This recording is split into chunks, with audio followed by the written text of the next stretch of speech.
This week's episode is sponsored by Helio Gas Detection. Towards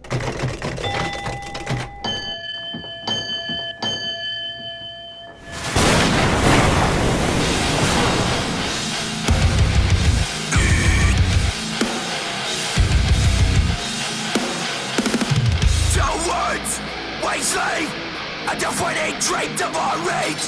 Violent disagreement, wrapped up in delusion of choice. Money talks, and power listens. People play in starvation. Violence runs in both directions. It's a place we can do it. Hey everybody, this is Richie from the Metal Cell podcast. I'm delighted to welcome Steek, who plays drums, and Robbie, who plays guitar with If It Bleeds. How are we, lads? What's the crack, Richie? All good, Thank you. Yeah, it's great to have you on, lads. There's been quite a fucking lot of hype about you. It's really good to hear it. I certainly was buzzing when I got the EP, and it's fucking killer, man. It's so intense, so heavy and shit like that. So a welcome breath of fresh air into a scene that needs it. Like, you know, I don't know how you feel about where it's gone so far. For those that don't know, If It Bleeds won Metal to the Masses, the Northern Ireland section as well. So congratulations on that. That's no mean feat to win that one. So yeah, and just charming, you know. Like, but maybe we just start with that. Actually, Metal to the Masses. It's a great achievement to win that and represent Ireland in Bloodstock, man. There's been a lot of fucking great bands repping us over the last few years. I mean, last year I think it was Acid Age, wasn't it? No, last year was Nowlands. The year before that was Acid Age, I believe. Oh, okay. So two great bands as well. So. Wow, there you go. Like, you know, it's a rich, rich history of it. Anyway, so yeah, talk to us about that first of all. You know, getting in there and feeling around. Like, I mean, competition was seriously fucking tough again. Like, it was, yeah. I mean, like, I personally think there's a lot of great bands in Belfast at the minute. Like, maybe more so now than there was. Back when I was playing Heal of Achilles. I don't know if that's just because I'm a bit older and I appreciate it more or whatever, but maybe so. Yeah. There's some seriously heavy talent kicking about Belfast. Like, so it was like even to make it to the semi-finals, I was like, holy shit, you know, because I still thought it would have been a hard pick for any judge or, you know, fan in Voodoo that in those nights, you know. So it was humbling, to be honest. Like, so yeah. Robbie, was that your first Metal to the Masses run? So I actually did it once before in my old band, and we didn't make it past the first round. So it was quite crazy to do it the second time and actually win. Class. Yeah. It's an amazing experience. That band, Robbie? The first band? That old band was called Minor Inconvenience. It was just after COVID, I think we did it. Okay. The first one after COVID. Right. Yeah. And what do you think yourselves leading into the final itself? Was there any nerves, or were you just determined just to fucking give it your best shot? Like, I'll say I was nervous. Like, I think we all were. Yeah, I mean, in our heat, we were on first, which was fucking great for me. I mean, some of the other boys don't think so, but I prefer that actually. You know, you're setting the standard, and you don't have time for fucking nerves waiting around. Like, yes, this is it. So you sort of have to just get it over and done with. Yeah. There's that, and then there's also you can just kind of like leave your shit on stage. So it's like there's no stressy changeover. But yeah, it's like you're saying, you sort of set that bar, which I think is easier to do than to reach it. That's someone else's set. So the heat for me was probably my favorite performance of the three gigs. The other lads might disagree, but I just felt like get over and done with, set the bar, and you go and drink a little pints all night, and it's fine. You know? And what songs did you play in the final? Was there any debate over the songs, or did you just stick with the same songs that you had for the heat? All the same. We just ran with the same set, honestly. Okay. I guess you could say there was a bit of a if it ain't broke, don't fix it kind of approach. Okay. And we do have some stuff that's lurking in the demo files that we've only kind of started jamming, but it's I think we sort of just decided that it was maybe better just to try and refine what we have and, you know, try and make it better, try and make it slap harder live than maybe, you know, the risk of trying something new for the first time at Metal to the Masses. Like, not to say that we'd fuck it up or anything, but you know, sometimes it just works better in a studio sense. You know what I mean? Yes. Like, so it's I all that sort understand of. the sentiment, and you know, I think you were right to do it that way. You're spot on. Was that versus one Revenge Detachment and We Can Kill It? Was it all four? Was it? It was the whole EP plus three new ones that we've been playing live for a minute now, but we haven't released them yet. So, Okay. but if you've been coming to our shows, you'd be familiar with them, I would say. Right, fair enough, fair enough. I mean, like the EP itself is only 13 minutes long, so Sure. how long had you on stage? 30 minutes or 20 minutes or what? Yeah, we had 30 minutes, and you know, I think we were there about maybe 20, 27 minutes, maybe at the shortest. Just all depends on how much of a fucking break you need between songs. The final was like one of the hottest days in Belfast this year, I think. So my ears were slipping out and everything. Like, it was diabolical. Yeah, I need a stage fan next time. Classic. That's mad. So, like, for those who don't know, Steve was on the show in 2020. I was doing a special with Josh. I had Josh on, and I Gav from Survivalists as well, and yourself and Paddy were in Heal of Achilles at the time. Now, I didn't cop that, only I was watching Pete Renshaw's Rig Break. Big shout out to Pete, and who's a massive fan Pete. of E, actually, you know, and and big fan of Pete as well. Yeah. So when he was interviewing ye, I was there going, holy shit, that's the lads in Heal of Achilles. So it just clicked. Yeah. You know? I mean, so I want to dwell on that for a heartbeat, if you don't mind, Steek. And, of course, yeah. Because I mean that you had great fucking music out of that band, especially that single Event Horizon as well, man. I love that song, and a few others as well. Like, that was Jesus, that was almost 10 years ago when he started, wasn't it? It would have been 11 years ago, actually, when we started actually jamming together. So it was like we were young. So I think You were very young, yes, correct. I remember that. I think maybe like 16, 17 when we kicked it off.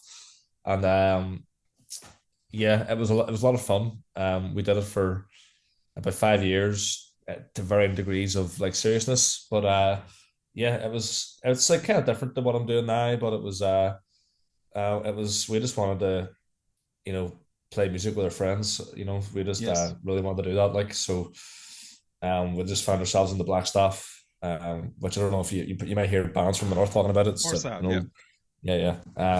found ourselves there, fucking you know, playing like metalcore sort of stuff, and hearing fucking blues bands feeding back through the amps and shit, you know, like so there was we were young, frankly inexperienced. There's a lot of like do's and don'ts, I think, whenever you're putting yourself out there, and I think we've done a lot of don'ts just in terms of taking every gig we could just because we wanted to play gigs because it's fun, and you know, just, you know, different things, and you know, like I say, we were young, and I think that was maybe like an experience for myself. Can't speak for Paddy, but I'm sure he would agree in terms of, I don't know, maybe just you know, how you go about it, and why you do it, like your outlook and stuff, you know. All that stuff's valuable. Because at the minute, to me, like, I really am, and I'm not saying this to try and sound cool, but I'm just trying to have crack, like, I'm just trying to have fun. So I think if you go into it with like an honest outlook, like, you get more out of it. Yes. And I think that's what being on Heels sort of taught me a wee bit, you know. So yeah. I mean, with the band, like, I mean, you got an album under your belt as well, you know, which true, yeah. Mean Feet, and that was with Josh, wasn't it? That's correct. Yeah, it's Josh. Yeah. So I love the way that you, like, both yourself and Josh are still going strong in the scene. Josh just going from strength to strength. Obviously, I mean, I'd imagine when Josh was recording you, I mean, I'd say you're close enough in age, really. To Josh? Yeah. No, Josh is maybe like older, is he? Yeah, he's maybe like early 30s. I really don't want to guess his age in a public space right now. Josh, you're getting old, dude. Yeah, I want to say he's like 32, 33, and I hope you're generous. Sorry, Josh, if I'm not. But yeah, I mean, you more or less grew into the scene yourselves and Josh, and I For mean, sure, yeah. because that was more or less the first time, as I said, I had Josh on the show. I mean, he was name checked so many times and still is, and doing great Yeah, things, yeah, as we all know, Um, yeah. and you going back to Josh with If It Bleeds, talk to Yeah. me about that when you got in contact with him, saying, "Listen, we have a new band. You've Robbie there now, you've Anthers and Ryan as well." Yeah, yeah. So we basically we wanted to go about it a slightly different way. Basic like the long short of it is I'm like an actual real human adult person now, and I got bills. So we're trying to cut the costs on things. So what we've done was essentially kind of sat down and like what can we reasonably track ourselves that we could then give to a mix engineer and have them fix it up so it sounds like a real tune. Yes. And we figured out we could do guitars and bass and vocals ourselves. So I recorded my drums with Josh, and we recorded everything else DIY and sent all of our stems to Josh, and he done all the post production, and that did save a bit of money because it saves studio time, Yes, So of course, yeah.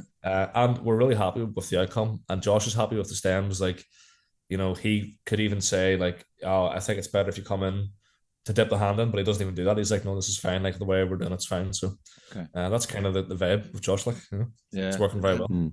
Rob, jump in there for me then. How did you come across the lads?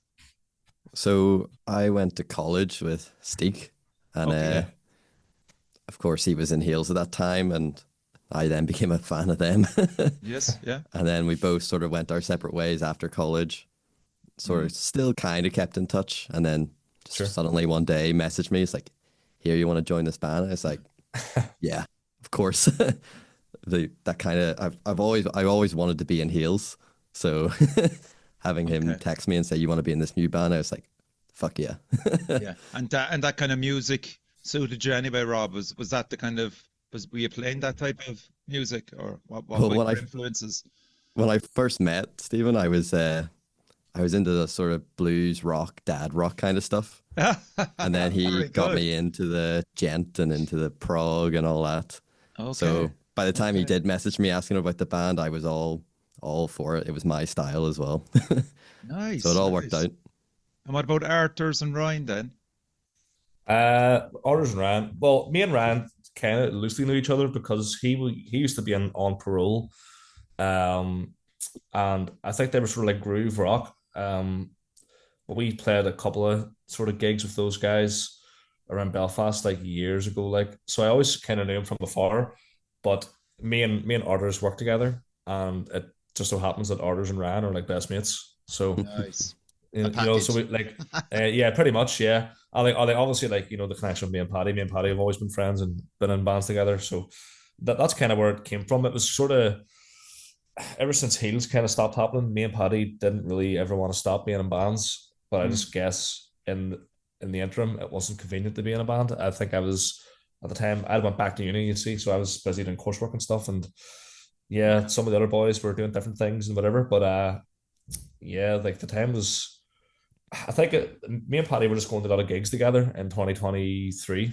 Of course, like, everybody was. Yeah, I mean, yeah, we need to get a band on the go here. It's kind of the vibe, and the sort of style of If It Bleeds is something that we've kind of wanted to do all the way back in Heal of Achilles, but we've sort of found them to be different veins, and so it was a good opportunity for us to be like, let's just clean slate, let's do what we really want to do right now, and that's sort of the vibe. Who were you looking at, Steve, particularly in the Belfast scene at that stage?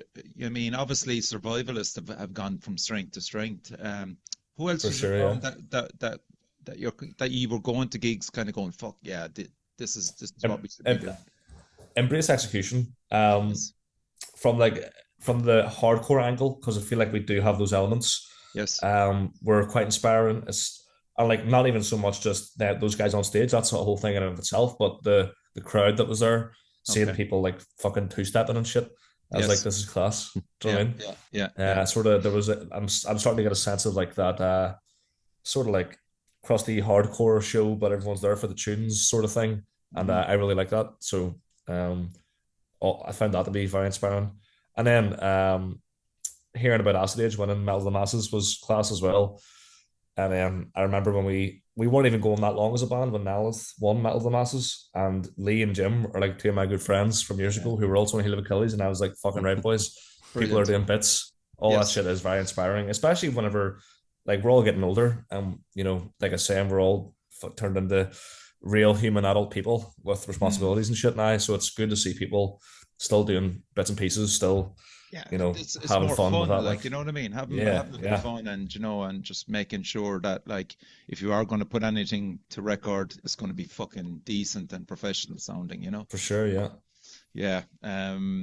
So like, even how the EP came about, were you just jamming songs when the new blood came in, or what were you kind of looking at that way, songwriting wise, I try to think back. I maybe had like one or two things on the go, like ideas, and I think I maybe had maybe like one or two things on the go, and then it was after that point, me and Paddy brought the other three lads in and showed them it. They liked it. We got learnt up, started jamming, and then as we were jamming, I suppose started coming up with more ideas, and it kind of snowballed into an EP fairly quickly. We did have a bit of a rocker under our ass because we got offered a gig. Our first gig would have been like, it was like the 28th of December, say. It was like a Christmas thing in the Limelight, and it was like a whole metal thing, the Christmas Aftermath Fest it's called. And I think we got the offer in like October when we first started really jamming together. Or not, no, sorry, what am I talking about? We got the offer in October, but we've been jamming maybe a month or two before that. So it was to be honest with you, it was squeaky bum time, getting ready to go on stage for the first time with like just a rake of tunes, Yeah. But it worked out, I think, So yeah. I mean, Robbie, who do you think is the driving force of the band, Oh, it's definitely Stephen. Yeah. I mean, every so often I'll just get a text saying it's just a file of a new song idea. He's like, "Here, learn this." Yeah. He does all the writing, and he brought us all together, so he would be the big driving force of the band for sure. Yeah, that's great, man. And so for anybody that hasn't heard of If It Bleeds, I'm just going to I picked out a particular song and particular section just to give you an idea of what the lads are actually playing, and it's pure killer. So this is the track We Can Kill It, and this is this section I chose.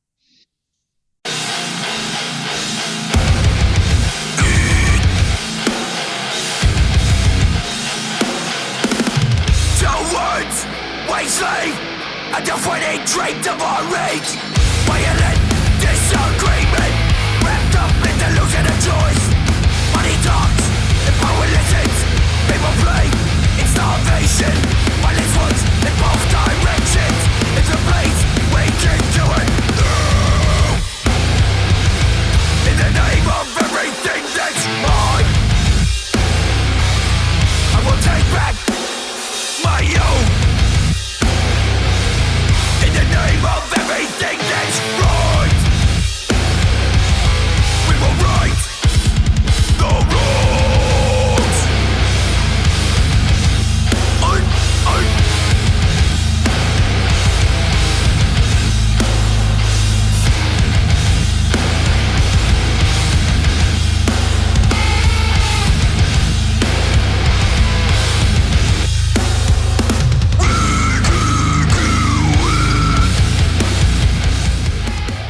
Fucking class. Really intense, grabs it by the throat and won't let go, really. What I love about G as well is that they're like, even though it's an EP of, well, technically 5 songs, but it's really 4. Yeah. Get out and fucking buy it for anybody that listens and loves that, by the way. He managed to get 2 videos out for it, working with Kyle Colby, who I came across with Archives, and just doing their video. Mapmaker in particular was class. And I was talking off camera then to Steve, and I found out that Kyle was in Symptoms of Silence, for those that can go back that far. A great guy to work with, lads, yeah? Yeah, class. Oh, yeah. Kyle is sort of like an old friend of me and Paddy's, so it's Nice. It's chill. Like usually working on projects, stuff like that can feel like you're at work for the day, but it's kind of feels like we're all gonna just fucking have a yarn. Like it's good, you know. Yeah. And particularly the first versus one, that was an amazing introduction to you. And it's really what I picked up from it is just kind of ye versus the world, versus the majority of people, with that, even the lyrics and stuff like that, and just the attitude, would that be close enough to the bone? It's actually a bit. It's sort of the whole EP is kind of class That way. conscious lyrics, so Yes. it's kind of like we're the 99% sort of thing, against the 1%, who can, yeah, I don't know, are at the levers of society, so to speak. So it's very like class conscious, um, like fucking sick of our wages being down, sick of our bills going up, sort of, the world sort of being in a shit state of affairs. But it's sort of like recognizing the idea that most people just, want better but don't get it. Yeah. So that's sort of the essence of the whole EP. And versus one is probably the most on the nose example of it. Yeah. You could have possibly went crazy with that. I know there's budget constraints as well, but For sure. um, I think he nailed it just with the intensity of. I know it's a cliche with a band in a room, but just the whole build up to that, going into the room, just the attitude and everything. Yeah. Yeah, like working within constraints, Steak. I know Sure. you have to, but like, is it a challenge to think outside the box for it? Yes. So I feel like when you're getting into the abstract, it can be very hard because you don't really, it's hard to visualize. Mm. The We Can Kill It video was easy because we planned to use a lighting rig on Yeah, a stage, and like that in and of itself was the video's concept. It done the heavy lifting visually. yeah, You know, whereas versus one, we just we had a Grammy setting and a song and kind of not much else. So we were just like the concept of the video was slightly half cocked if I'm honest, but we just wanted to go basic for it and look mean and I look hard. the look hard, even though we're probably all fucking look like dicks, like, but uh, yeah, we just wanted to. But yeah, it was a bit more of a cliche, but I think that was intentional. Basically, is the short answer. yes, yeah. And you know what? I think with G as well, it's more about probably the live performance than the actual what you put down on record, Yeah, and uh, for a band like that, um, you know, there's obviously a bit of fucking give and take, and you want your crowd to be fucking primed and ready for when you're hitting the stage. And a video like If It Bleeds, or sorry, if Versus One, certainly enhances that, I think. yes, maybe it's maybe a bit more getting to the point of it. Yes. But it's an interesting point because actually, I feel like when you're writing music, people maybe sometimes don't really know what they're doing it for. In the past, I was always about the listening experience, the studio side of things. Okay. In this project, it's very much about is it gonna fuck live? Like can Yes. Paddy do stuff with us live? Sort of, you know what I mean? Hmm. Like I sort of just try and picture it in my head, like how would that go down? And that's been the focus from the start, to be honest. Like, Nice. what's the vibe? What, like, does that make you want to fucking stage dive? Like, Yeah. Yeah. Yeah. that's kind of been the motive that thus far, and it's what I'm enjoying using. If you get me, like, it's cool. Of course, Rob, Steve is behind the drums, man. You're there front and center. Talk to me about that whole vibe. I mean, you're probably eye level a lot of the time with the crowd, or maybe Hi, yes. slightly elevated. What's the give and take there for the songs?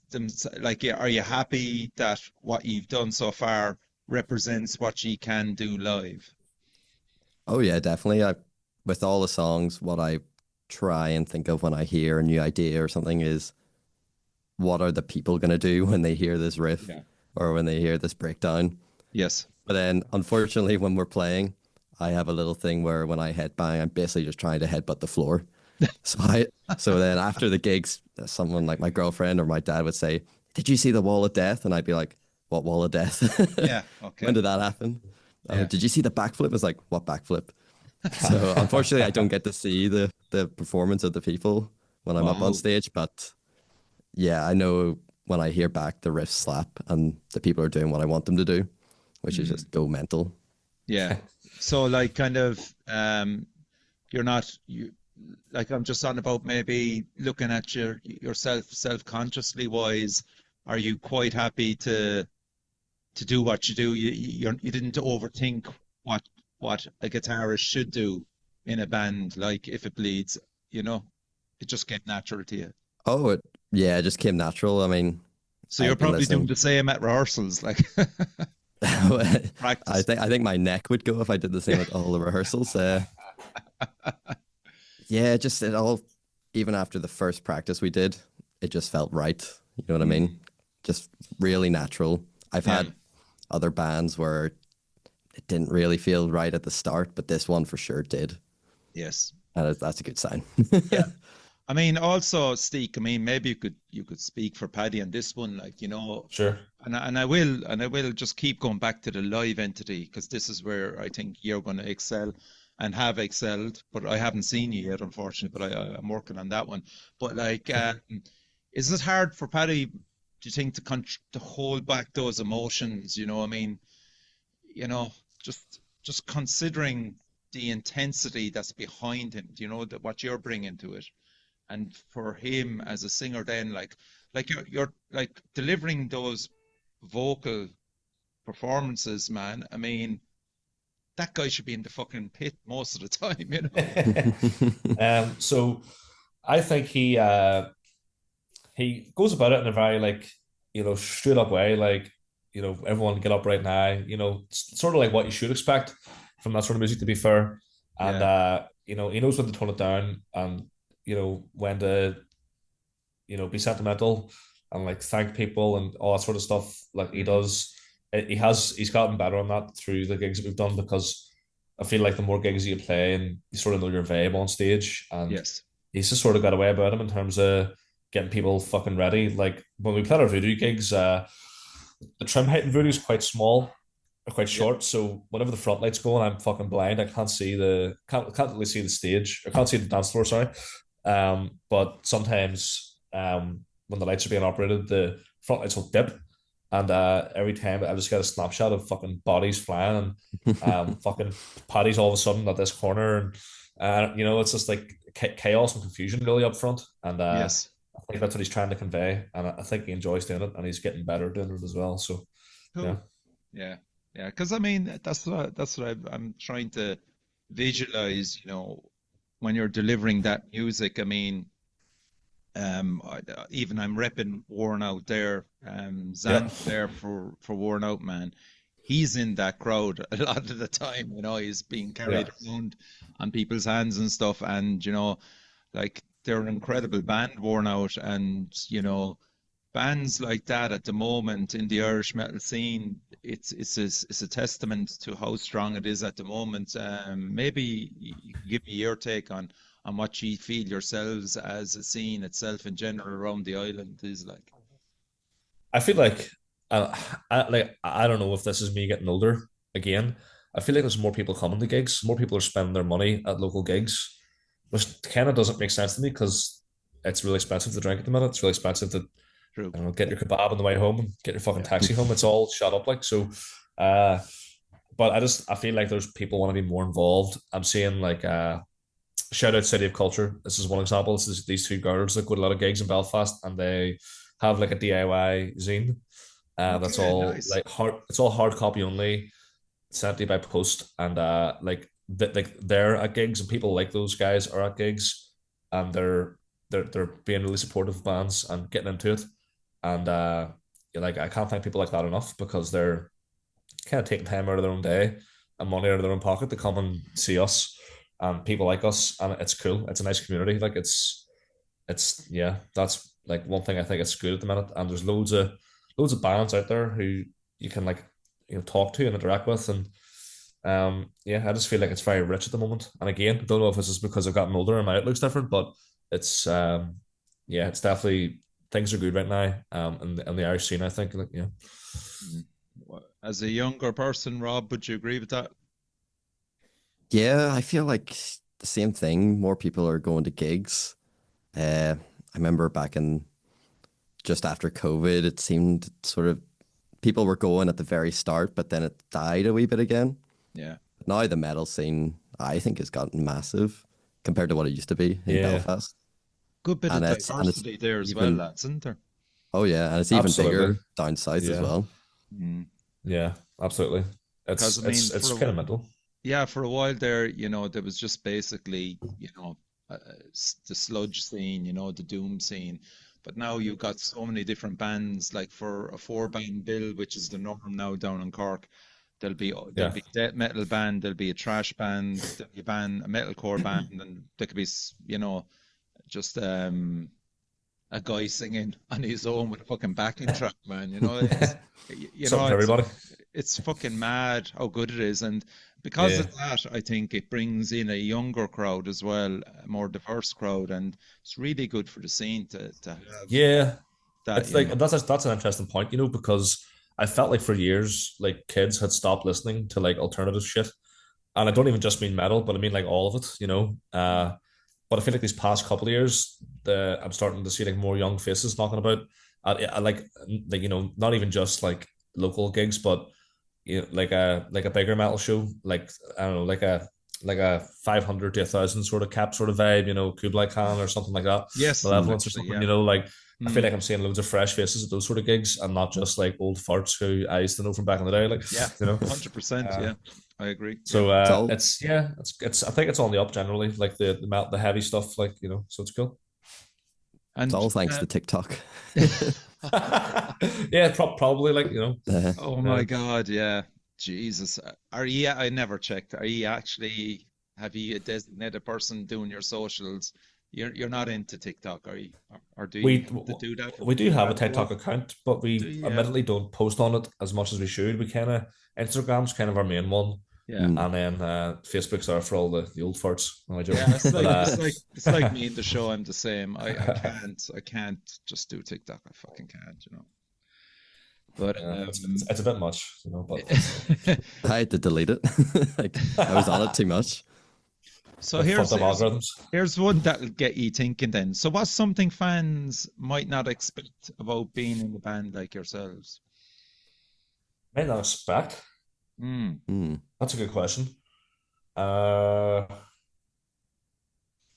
Sometimes it looks like we're having fun. We're actually kind of shitting it for different reasons, technical or otherwise. But I feel like our style's pretty simple. We try at least not to overcomplicate it.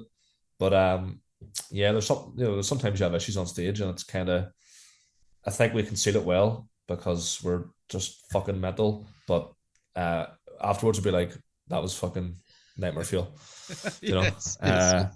So there's that aspect of it, and then there's I guess like trying to keep on top of it, in terms of all the different tasks involved, the merch, the socials, all the stuff that goes on in the background, getting together and practicing, writing tunes, actually discussing about what you're doing so that everyone knows the crack. It's kind of like it's a bit of a part-time job on top of what you do. It's a business. So well, yeah, it is supposed to be, I suppose. Yeah, so it's people maybe don't see that side of it. People might think we just show up to gigs and play, and then we'll see you in the next one, and that's it, sort of. But no, it's that's a great answer. We're talking about it every day in the group chat, and we've always done that. Before now, we're playing Bloodstock. Back when we'd only had one gig under our belt, we were still trying to do what we could to make it good, and I guess we're still trying. So yeah. Let's talk about. You mentioned there earlier that like you have 3 or 4 songs that aren't on the EP that are being played now, and they're a stable from If It Bleeds. What's the next hurdle to jump in relation to those songs? I think we're just gonna maybe do singles and try and do more music videos. Maybe gonna do we're maybe gonna do a bit more of an involved music video. Like the way I was saying, Versus One was a bit half cocked. I think we're actually gonna sit down and spend the day planning it and trying to do something really cool, and it's going to be either really cool or really shit. So Yeah. it's one of those ones, like the harder you go, the worse it can end up being in terms of like, that was fucking weird. But I mean, I know, yeah. I know for a fact, Steek, that Bloodstock really are terrific at getting bands filmed professionally, and they're Yeah, okay. done properly, and you get to use that for content, um, maybe later on down the line. I certainly would hope that you'd consider releasing a live, maybe EP or a collection of songs further, because I think that's where you're all about. It's just something to Yeah. consider down the line. Could be that Yeah. Bloodstock performance, maybe even. I've like to tell you the truth, I've always wanted to, but it's just getting the right gig and the right setup. So like we do bring a GoPro to every gig, and we don't use it for content yet Mhm. because we just kind of use it to see how we're going and Yes. evaluate. Yep. But to be honest with you, mate, one of the biggest inspirations for me is I'll be scrolling on TikTok and I'll come across like a random band, a Gridiron or who else, like Mind Force, like someone like that, and they're playing in a fucking community center with the house lights on, but it's chaos, Yeah. Yeah. And Yeah. whenever I see like a certain beat or a certain beatdown or a certain breakdown hit, I'm like, fuck. Yes. So I would like to create content like that because I feel like it's what draws fans and other musicians in. Yes. Because it's kind of animating the vibe that you're trying to create. So Yeah. it's that's something that I would want to look into. But it's just getting all the moving parts right. Do we want to get someone to multi-track it for us or just bring a Tascam stereo recorder? Different ways it can be done, depending on what we're looking out of it. Yeah. But for me personally, it's that sort of what I was saying about scrolling on TikTok sort of thing is what I would be looking to get out of it. Like, but what about you, Robbie? Like, what's your sort of vibe on that? Because it's sort of like we haven't, like I say, we're recording stuff there on GoPros, but we haven't really decided what we're using it for yet. But what do you think, Rob? Yeah, I think it's a venue thing in my mind. The venues we've been playing have also been really good, but for that right, really sick looking live video, it has to be the right spot. You have to have either something big like Bloodstock stage Yes. to get that cool look, or like you said, the community center where everyone's just going mental. Like House lights on. Yeah. Or the skate park one would be sick as well if we ever did that. Yeah, that'd be cool. Yeah, it's just something. I know bands that have done it in the past, and it looks so professionally done. The Bloodstock side of things. So if they should give you the option, and take it if they do. That's my advice on that one. Oh yeah, I think it's kind of a no-brainer to be honest. Like Yeah. even if we don't end up using that, I still think it would be so fucking sick. Like Yes. especially on that stage. The chance may never come again. Touch wood, it does. Like, but Yeah, 100%. So, what are we looking at then tour date wise? Like, I mean, have you been busy filling up the rest of the year with gigs? You needn't say, if obviously there's ones cooking, like, but like, where are you with priorities for the rest of the year? Is it going to be gigs, or is it just going to be trying to get them singles out and videos? I mean, like, how far do you go Bit of both. schedule wise? I think personally, it's like, well, obviously, like we didn't exactly plan to win that with the masses, so it's like, holy shit, we're playing a big gig now. So, I think the plan initially was to try and get these songs out on the go, just so we're in 2025, or we're going into the second half of 2025 rather, with more shit to say. I think would be Yes. cool. Because I don't think an EP as a body of work should be left for that long, especially when you consider that the EP was more of a 2024 thing, really, but we just only got released it this year. But Yeah. I think for me, getting those new tracks released, yeah, sort of in terms of it's what we're sort of saying now, kind of thing. But this now that we're playing Bloodstock, it's like we also need to just maybe, I guess how do I say it, just try and get that right. Try and do it right. Try and play a really good show. Try and do really good networking with other same level bands from 100%. up and down England. Try and make a lot of friends and try and get something really good and positive out of it. So it's a bit of a balance, I think. But yeah, it's a good. You have good problems. Is the best way to describe that, Steak. They're all good problems. Sure. Like especially the way the music that you're playing, definitely would appeal very much so over in the UK, and like I can't emphasize, and you know it anyway, how important the Bloodstock appearance is. But it's just as well to have your merch over there and go about it the right way and have, I don't know how you're going to think about it. Have a gimmick, have some fucking thing, have beer mats with If It Bleeds, or have some fucking thing there that you can physically give to people. Because I've gone to Bloodstock fucking shit ton of times, and you always remember something memorable. You always remember the bands that are there, because as you're there as a punter and you're watching them, and they're fucking whatever, they're really, really good. Yeah. And then like you're on to the next band. But if that band that you've seen have shit thrown out to the crowd or doing something gimmicky, you're taking it away in your pocket, you're taking something or other, and that's just my advice to you as well on that. Just maybe think outside the box for that appearance. I know you weren't expecting to make it, but now that you're there, I would certainly consider something that along the lines of that, Yeah, it's an incredible opportunity, because it gets you in and around all different people like that, and like you say, it's a good platform to make some kind of mark, 100%. to actually do something that will make people come back and look at you. Just getting that right would be ideal, would be class. Like, Yeah. Got about 500 stickers ordered, so that's one thing we've got. Yeah. What about the title of the band? If It Bleeds, is that off Predator or something like that, or is it? Yes. Oh yes. Oh, is it? Oh, nice. Yes, it is. Simple as that. Cool. Basically, so like you haven't seen us live yet, but if you go to any of our live shows, we always do a walk-on song, and it can be anything really. There's no script on it, but it always fades out into that quote. Just so it's always, if it bleeds, we can kill it.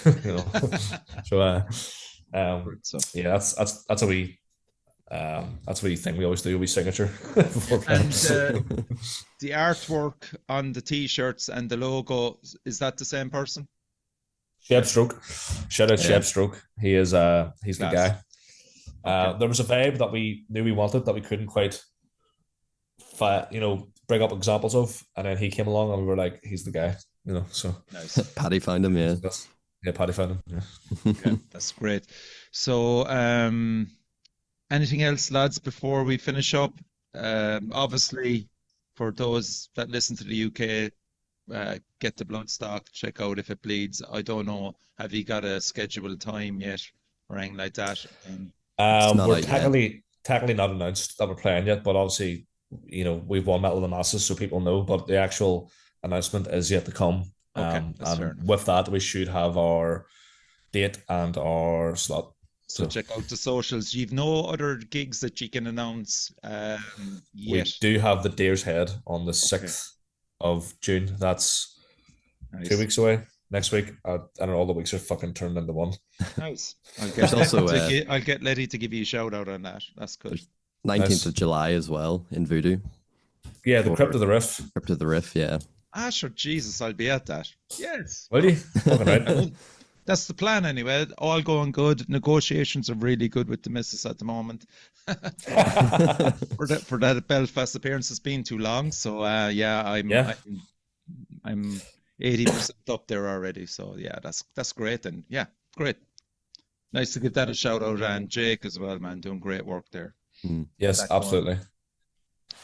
Okay, so big shout out also to Paddy, Arthurs, and Ryan, who couldn't make it tonight. You were listening to Steak and Robbie of If It Bleeds. They're on the way up, lads. They're fucking a lesson in brutality, and pleasure to have you on the show, lads. And I just wish you nothing but success. Yes, lad, thanks for having us. Appreciate it. Yeah. And crucially, support your local metal scene. Yes.